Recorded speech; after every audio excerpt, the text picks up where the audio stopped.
Merhaba değerli Hakikat izleyicileri, ben Mert Gündüz. Bugün de sizlerle birlikte kendimizi tanıtmaya devam ediyoruz. Bugün değerli bir firmadayız. Bir firma reklam çekimindeyiz.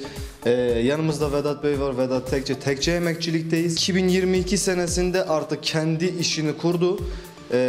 Biz de geçmişten itibaren ne zamandan beridir bu işi yapıyor, süreçler nasıl oldu, bu işe nasıl başladı, en baştan itibaren alacağız. Tabii ki öncelikle Vedat Usta'mı tanımaya geçelim. Vedat Usta, öncelikle nasılsınız? Teşekkür ederim, çok sağ olun. Buraya gelişinize hoş geldiniz efendim, öncelikle.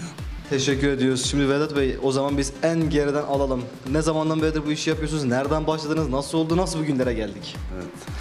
Gastronomi çocukluk hayalimdi. Bu gastronomiye girerken önce evde ben başladım. Tabii ki merakla, annemden öğrendiklerimi falan. Ta ki bugüne kadar değişik firmalarda çalıştım. Yaklaşık bir 10 yıldır bu gastronomi içinde çalışıyorum. O zaman şöyle diyelim, halka dediğimiz gibi arkadaşlar, Hakkari'de tekçe emekçilik olarak geçmişten itibaren aslında süre gelmiş bir birikim artık sunuluyor burada. Evet. Peki nelere hitap ediyorsunuz? Hangi günlerde burada nasıl bir hizmet sunuluyor? Vallahi burada temel amaç Hakkari halkına her türlü düğün olsun, nişan olsun, taziye olsun, özel günlerinde hepsinde biz en iyi şekilde sunumumuzu sunmaya hazırız.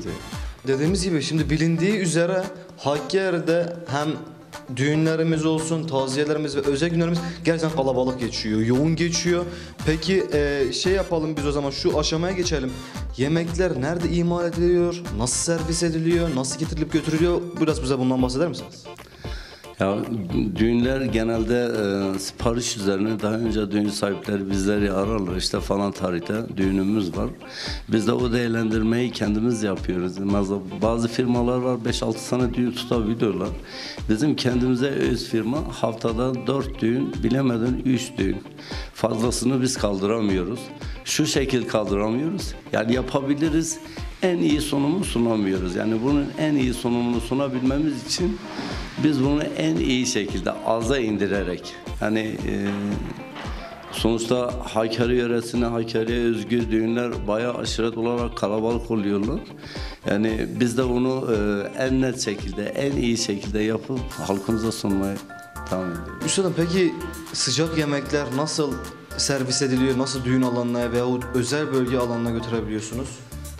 Burada saat bir de düğün sahibiyle iletişim kurarak falan saatte geleceğini ifade ederek biz de o şekilde yemekleri hazırlayıp, artı bizim kendi araçlarımız var.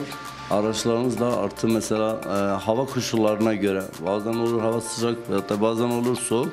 Biz ona göre seyyar ocaklarımız var. Orada da en iyi şekilde sıcak yemeği vermesini yapıyoruz. Siz aslında seyyar ocakları da oraya götürüyorsunuz. Bu böylelikle yemeğin her an sıcak kalmasını sağlıyor. Evet, aynen öyle. Anladım efendim. Usta, peki şimdi bu kadar hazırlığın, bu kadar hizmetin içerisinde belli ki arkasında büyük bir ekip vardır. Burada kaç kişi istihdam sağlanıyor?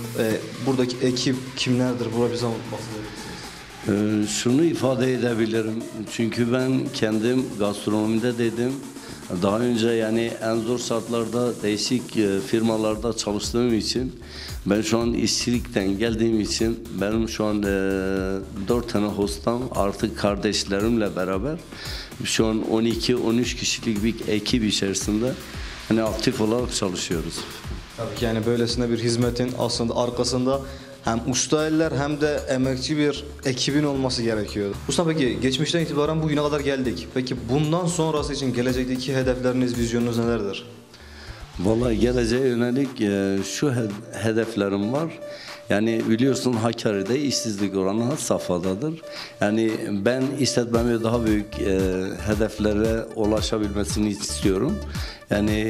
Şu an ilk başlangıcım işletme olarak, ama daha büyük hedeflerim olarak daha çok insanın benden istihdam etmesini istiyorum.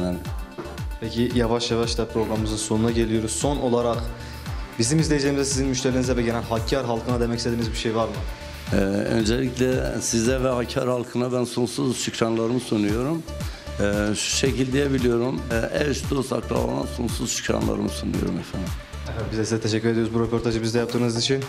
Değerli Akya Tanıtım izleyicileri, biz de buradaki tanıtımımızın sonuna geldik. Görüşlerinizi ve eleştirilerinizi yorum kısmında bize iletirseniz çok çok seviniriz. Bir dahaki videoya dek sağlıcakla kalın efendim, hoşça kalın.